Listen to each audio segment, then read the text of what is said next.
मैं हूँ बैद कुरैशी। आप देख रहे हैं Khabarnama TV. Islamabad model school Pakistan town आगाज ही से मुश्किलात का शिकार होने लगा। स्कूल में बच्चों की हिफाजत के लिए CCTV कैमरे मौजूद नहीं।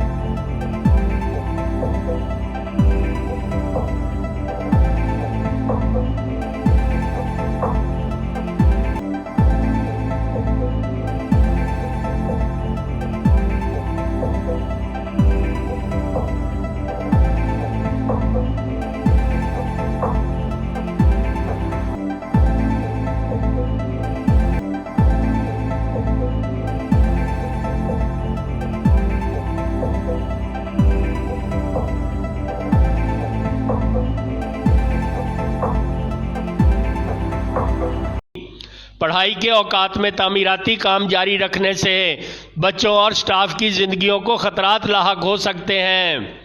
स्कूल लगने और छुट्टी के औकात में खारजी गेट पर सिक्योरिटी के नाक़िस इंतजामात ने वालिदैन को तशवीश में मुब्तला कर दिया। ज़ेरे तालीम बच्चों को टीचर्स की कमी का भी सामना है। वालिदैन ने महकमा तालीम से सूरत हाल का नोटिस लेने का मुतालबा किया है। देखते रहिए खबरनामा टीवी, पढ़ते रहिए खबरनामा मैगजीन। अक्कासी राजा साजिद, हमारा चैनल सब्सक्राइब कीजिए। शुक्रिया।